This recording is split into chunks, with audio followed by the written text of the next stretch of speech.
15वां अध्याय। भिन्न भिन्न सिद्धियों के नाम और उनके लक्षण। भगवान श्री कृष्ण कहते हैं, प्रिय उद्धव, जब साधक इंद्रिय, प्राण और मन को अपने वश में करके अपना चित्त मुझ में लगाने लगता है, मेरी धारणा करने लगता है, तब उसके सामने बहुत सी सिद्धियां उपस्थित हो जाती हैं। उद्धव ने कहा, अच्युत, कौन सी धारणा करने से किस प्रकार कौन सी सिद्धि प्राप्ति होती है और उनकी संख्या कितनी है? आप ही योगों की सिद्धियां देते हैं, अतः आप इसका वर्णन करिए। भगवान श्री कृष्ण ने कहा, प्रिय उद्धव, धारण योग के परमगामी योगियों ने 18 प्रकार की सिद्धियां बताई हैं। उनमें से 8 सिद्धियां तो प्रधान रूप से मुझ में ही रहती हैं और दूसरे में न्यून तथा 10 सत्व गुण के विकास में भी मिल जाती हैं। उनमें से 3 सिद्धियां तो शरीर की हैं, अणिमा, महिमा और लघिमा। इंद्रियों को एक सिद्धि है प्राप्ति, लौकिक और पारलौकिक पदार्थों का इच्छानुसार अनुभव करने वाली सिद्धि प्रकाम्य, माया और उसके कार्यों की इच्छानुसार संचालित करना ईशिता नाम की सिद्धि है। विश्व में रहकर उसकी आसक्त न होने को वशता कहते हैं। जिस जिस सुख की कामना करे उसकी सीमा तक पहुंच जाना काम वासियता नाम की 8वीं सिद्धि है।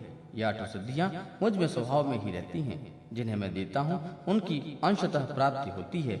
इसके अतिरिक्त और जो कई सिद्धियां हैं, शरीर में भूख प्यास आदि वेगों का न होना, बहुत दूर की वस्तु देख लेना और बहुत दूर की बात सुन लेना, मन के साथ ही शरीर का उस स्थान पर पहुंच जाना जो इच्छा हो वही रूप बना लेना, दूसरे शरीर में प्रवेश करना, जब इच्छा हो तभी शरीर छोड़ देना, अप्सराओं के साथ रहने वाली देव क्रीड़ा का दर्शन, संकल्प की सिद्धि, सब जगह सबके द्वारा बिना ननुनाच के आज्ञा पालन, ये 10 सिद्धियां सत्वगुण के विशेष विकास में होती हैं। भूत, भविष्य और वर्तमान की बात जान लेना, शीत, उष्ण, सुख, दुख और राग द्वेष आदि द्वंद्वों के वश में न होना, दूसरों के मन आदि की बात जान लेना, अग्नि, सूर्य, जल, विष आदि की शक्ति को स्तंभित कर देना और किसी से भी पराजित न होना, ये 5 सिद्धियां भी योगियों को प्राप्त होती हैं। प्रिय उद्धव, योग धारण करने से जो सिद्धियां प्राप्त होती हैं उनका मैंने नाम निर्देशों के साथ ही वर्णन कर दिया। अब किस प्रकार धारणा से कौन सी सिद्धि प्राप्त होती है यह बतलाता हूँ, सो सुनो।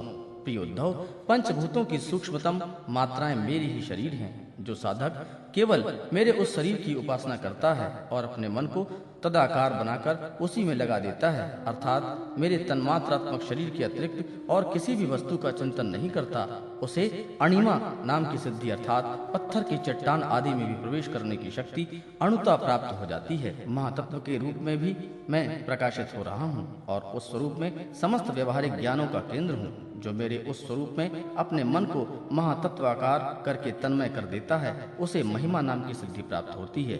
और इस प्रकार आकाश आदि पंचभूतों में जो मेरे ही शरीर हैं, अलग अलग मन मानने से उनकी महत्वता प्राप्त हो जाती है। यह महिमा सिद्धि के अंतर्गत है। जो योगी वायु आदि 4 भूतों के परमाणुओं को मेरा ही स्वरूप समझकर चित्त को तदाकार कर देता है, उसे लघिमा सिद्धि प्राप्त हो जाती है। उसे परमाणु स्वरूप काल के समान सूक्ष्म वस्तु बनाने की सामर्थ्य प्राप्त हो जाती है। जो सात्विक अहंकार को मेरा स्वरूप समझकर मेरे उसी रूप में चित्त की धारणा करता है, वह समस्त इंद्रियों का अधिष्ठाता हो जाता है। मेरा चिंतन करने वाला भक्त इस प्रकार प्राप्ति नाम की सिद्धि प्राप्त कर लेता है। जो पुरुष मुझ महातत्वाभिमानी सूत्र में अपना चित्त स्थिर करता है, उसे मुझ अव्यक्त जन्मा सूत्रात्मा की प्राकाम्य नाम की सिद्धि प्राप्त हो जाती है, जिससे इच्छानुसार सभी भोग प्राप्त हो जाते हैं। जो त्रिगुणमयी माया के स्वामी मेरे काल स्वरूप विश्व रूप की धारणा करता है, वह शरीरों और जीवों को अपने इच्छानुसार प्रेरित करने की सामर्थ्य प्राप्त कर लेता है। इस सिद्धि का नाम ईशित्व है। जो योगी मेरे नारायण स्वरूप में, जिसे तुरी और भगवान भी कहते हैं, मन को लगा देता है, मेरे स्वाभाविक गुण उसमें प्रकट होने लगते हैं और उसे वशिता नाम की सिद्धि प्राप्त हो जाती है। निर्गुण ब्रह्म भी मैं ही हूँ। जो अपना निर्मल मन मेरे इस ब्रह्म स्वरूप में स्थिर कर लेता है, उसे परमानंद स्वरूपणी काम वासिता नाम की सिद्धि प्राप्त हो जाती है। इसके मिलने पर उसकी सारी कामनाएं पूर्ण हो जाती हैं और समाप्त भी हो जाती हैं। प्रिय उद्धव, मेरा वह स्वरूप जो श्वेत द्वीप का स्वामी है, अत्यंत शुद्ध और धर्ममय है। जो उसकी धारणा करता है, वह भूख, प्यास, जन्म, मृत्यु और शोक मोह इन 6 उर्मियों से मुक्त हो जाता है और उसे शुद्ध स्वरूप की प्राप्ति होती है। मैं ही समिष्टि प्राण रूप आकाशात्मा हूँ। जो मेरे स्वरूप में मन के द्वारा अनाहत नाद का चिंतन करता है, वह दूर श्रवण नाम की सिद्धि से संपन्न हो जाता है और आकाश में उपलब्ध होने वाली विविध प्राणियों की बोली सुन समझ सकता है। जो योगी नेत्रों को सूर्य में और सूर्य को नेत्रों में संयुक्त कर देता है और दोनों के संयोग में मन ही मन मेरा ध्यान करता है, उसकी दृष्टि सूक्ष्म हो जाती है और उसे दूरदर्शन नाम की सिद्धि प्राप्त होती है और वह सारे संसार को देख सकता है। मन और शरीर को प्राणवायु के सहित मेरे साथ संयुक्त कर दे, मेरी धारणा करे तो इसमें मनोजप नाम की सिद्धि प्राप्त होती है। इसके प्रभाव से वह योगी जहाँ भी जाने का संकल्प करता है वहीं उसका शरीर उसी क्षण पहुंच जाता है। जिस समय योगी मन को उपादान कारण बनाकर किसी देवता आदि का स्वरूप धारण करना चाहता है तो वह अपने मन के अनुकूल वैसे ही रूप धारण कर लेता है। इसका कारण यह है कि उसने अपने चित्त को मेरे साथ जोड़ दिया है। जो योगी दूसरे शरीर में प्रवेश करना चाहते हैं वह ऐसी भावना करें कि मैं उस शरीर में हूँ। ऐसा करने से उसका प्राण वायु रूप धारण कर लेता है और वह एक फूल से दूसरे फूल पर जाने वाले भंवरे के समान अपना शरीर छोड़कर दूसरे के शरीर में प्रवेश कर जाता है। योगियों को यदि शरीर का परित्याग करना हो तो एड़ी से गुदा द्वार को दबाकर प्राणवायु को क्रमशः हृदय, वक्ष स्थान, कंठ और मस्तक में ले जाए, फिर ब्रह्मरंध्र के द्वारा उसे ब्रह्मा में लीन करके शरीर का त्याग कर दे। यदि उसे देवताओं के बाहर स्थल में क्रीड़ा करने की इच्छा हो तो मेरे शुद्ध सत्वमय स्वरूप की भावना करे। ऐसा करने से सत्व गुण की अंश स्वरूपा सुर सुंदरियां विमान पर चढ़कर उसके पास पहुंच जाती हैं।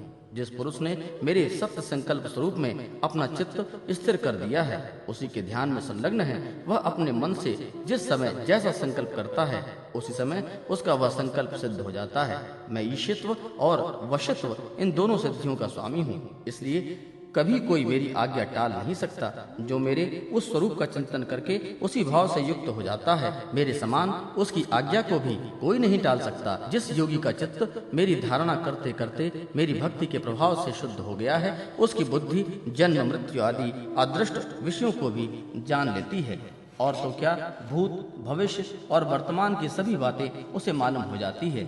जैसे जल के द्वारा जल में रहने वाले प्राणियों का नाश नहीं होता, वैसे ही जिस योगी ने अपना चित्त मुझ में लगाकर शिथिल कर दिया है, उसके योगमय शरीर को अग्नि, जल आदि कोई भी पदार्थ नष्ट नहीं कर सकते।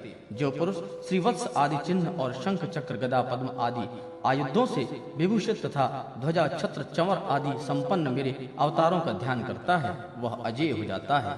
इस प्रकार जो विचारशील पुरुष मेरी उपासना करता है और योग धारणा के द्वारा मेरा चिंतन करता है उसे वे सभी सिद्धियां पूर्णतः प्राप्त हो जाती हैं जिनका वर्णन मैंने किया है। प्यारे उद्धव, जिसने अपने प्राण, मन और इंद्रियों पर विजय प्राप्त कर ली है, जो संयमी है और मेरे स्वरूप की धारणा कर रहा है, उसके लिए ऐसी कोई भी सिद्धि नहीं है जो दुर्लभ हो।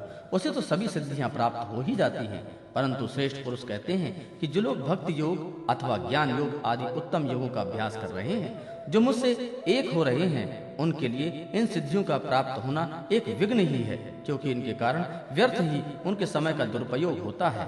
जगत में जन्म, औषधि, तपस्या और मंत्र आदि के द्वारा जितनी सिद्धियां प्राप्त होती हैं वे सभी योग के द्वारा मिल जाती हैं, परंतु योग की अंतिम सीमा मेरे स्वरूप सालोक्य आदि की प्राप्ति के बिना मुझ चित्त लगाए किसी भी साधन से नहीं प्राप्त हो सकती। ब्रह्मवादियों ने बहुत से साधन बतलाए हैं, योग, संख्या और धर्म आदि। उनका एवं समस्त सिद्धियों का एकमात्र मैं ही हेतु, स्वामी और प्रभु हूँ। जैसे स्थूल पंचभूतों में बाहर, भीतर, सर्वत्र सूक्ष्म पंच महाभूत ही हैं, सूक्ष्म भूतों के अतिरिक्त सूक्ष्म भूतों की कोई सत्ता नहीं है, वैसे ही मैं समस्त प्राणियों के भीतर दृष्टा रूप से और बाहर दृश्य रूप से स्थिर हूँ। मुझ में बाहर भीतर का भेद नहीं है, क्योंकि मैं निरावरण एक अद्वितीय आत्मा हूँ।